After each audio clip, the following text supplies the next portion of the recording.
मेरा कुछ नहीं है, वो चला रहा है।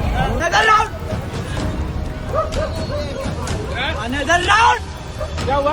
और दोस्तों, स्वागत है आपका एजे डूम पे। आज हम लोग बात करेंगे वडोदरा एक्सीडेंट केस के बारे में और जानेंगे कि ऐसा वहां पर क्या हुआ कि वहां के लोग अभी तक गुस्से में हैं। तो आइए बढ़ते हैं वीडियो की तरफ।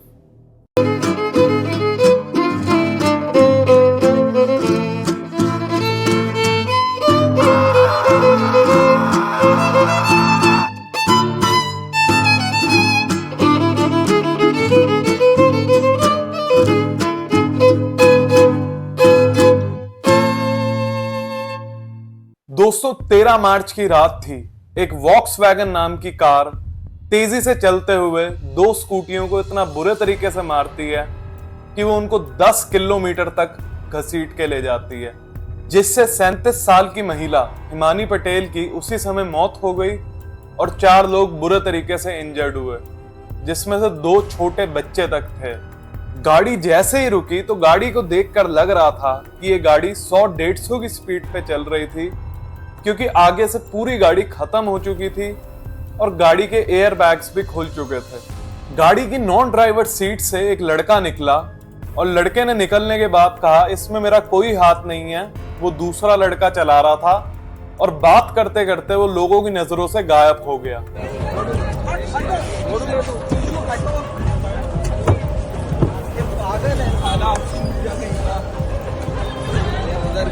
मेरा कुछ नहीं है, वो चला रहा है। गाड़ी चला रहा था रक्षित चौरसिया नाम का लड़का, जो कि एक लॉ स्टूडेंट था। जैसे ही रक्षित चौरसिया गाड़ी से बाहर निकला तो गाड़ी से बाहर निकलते ही वो अनदर राउंड चला रहा था। क्या इतने लोगों को घायल करके उसकी प्यास अभी तक बुझी नहीं थी? हमें तो ये भी देखने को मिला कि एक औरत ने अपनी जान भी गंवा दी। इसके बाद भी वो अनदर राउंड बार बार चिल्ला रहा था। क्या वो कुछ और लोगों को ठोकना चाहता था?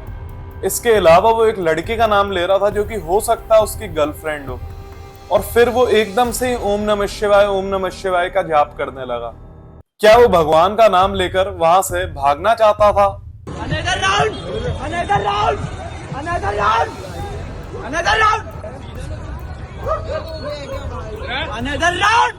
क्या हुआ?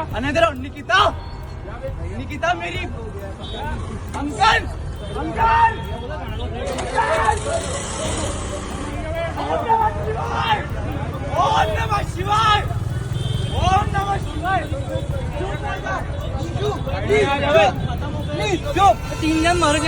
अंकल पकड़ी रखो। वहां मौजूद लोगों ने उसकी एक ना सुनी। उन्होंने रक्षित को वहीं धर दबोचा और उसकी इतनी कुटाई करी कि उसके मुंह पे काफी चोटें आई।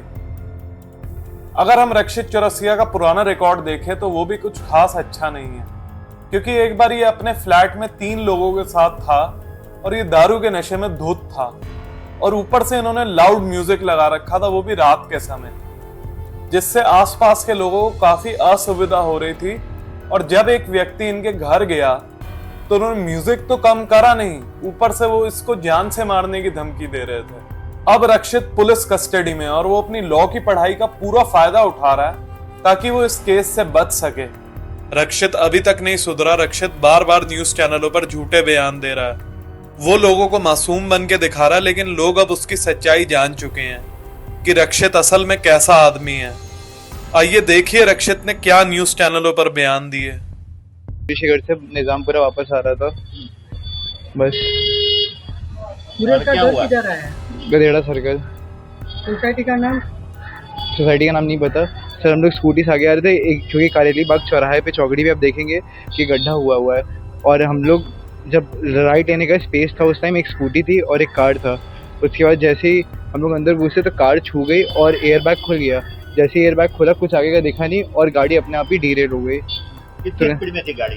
50 की स्पीड में तो आराम से थे।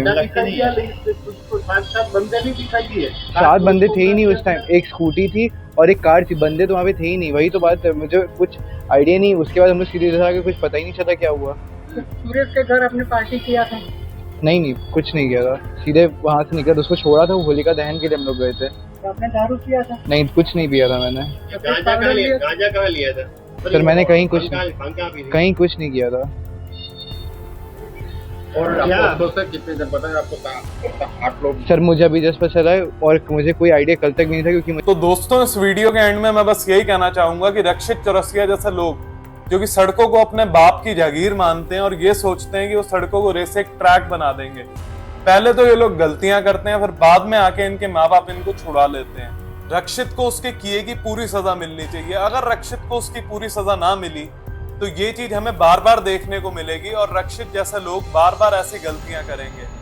हमें इस चीज के खिलाफ स्टैंड लेना चाहिए ताकि रक्षित जैसे लोग गाड़ी चलाने से पहले 100 बार सोचें। So that's it for today guys. Please don't forget to like, share and subscribe.